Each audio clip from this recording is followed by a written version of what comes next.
But let's go to the chart on exactly how badly Americans feel about Congress. Well, let's go to the charts and show how badly Congress is actually doing. So if we take a look at passage of laws as one measure of how Congress is doing, back in 1947, the famous Do-Nothing Congress passed 900 laws, as a matter of fact, and Harry Truman still ran for re-election against them.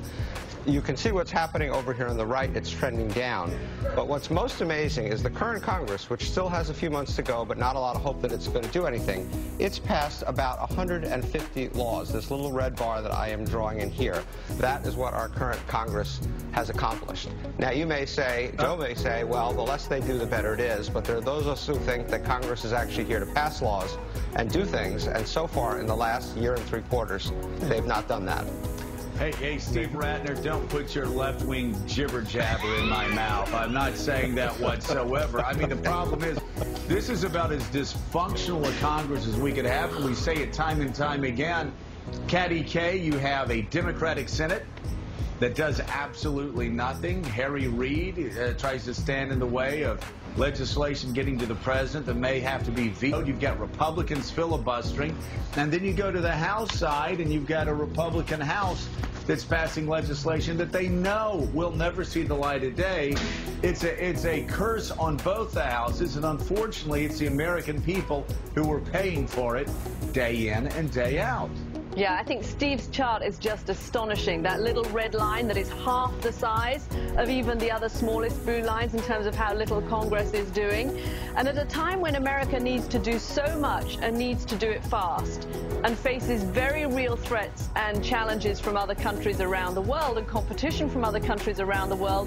And this is a Congress that just doesn't seem capable of taking even small action, let alone the kind of bold action America needs on energy reform, on education reform, on immigration reform, and let's not even mention entitlement reform. I mean, how is America going to keep itself competitive in this century if it's going to have its politicians incapable of taking action like this? I mean, well, I think right. This is astonishing. It is absolutely astonishing, especially when you look at the fiscal cliff we're going to be falling off in the new year, and you look at the questions about tax reform, you look at the questions about debt and the massive debt that continues to explode, the entitlement reform, as you said, Caddy.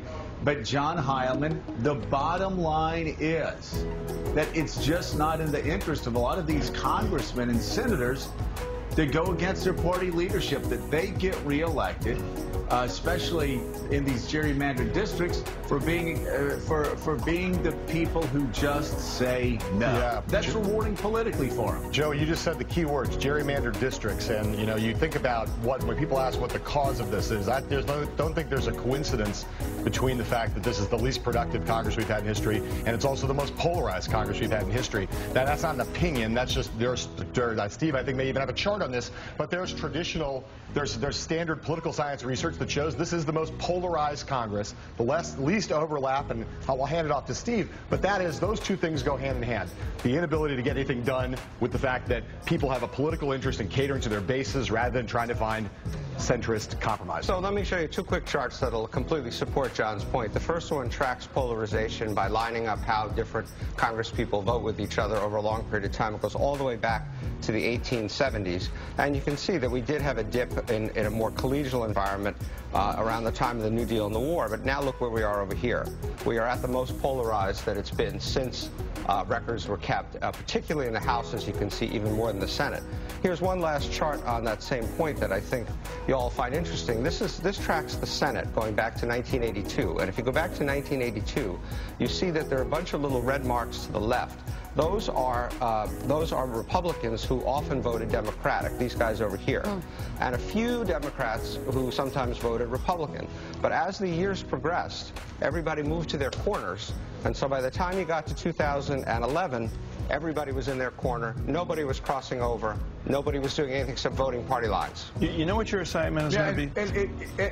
It doesn't matter, Mike Barnacle, whether you're talking about Cambridge, Massachusetts, or Pensacola, Florida, or whether you're talking about Manhattan, Kansas, or Manhattan, New York. You've got division on the left, you've got division on the right. Long gone are the days where it was actually Republicans that were in large part responsible for passing civil rights bills working with Northern Democrats.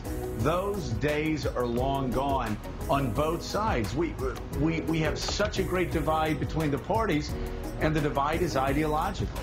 And in addition to being ideological, Joe, Steve, if you could come up with a chart for next week about the cost of campaigns, the rising cost of campaigns, and the slide in bipartisanship in Congress, I bet you'd find a line that crosses that would be kind of educational for everyone.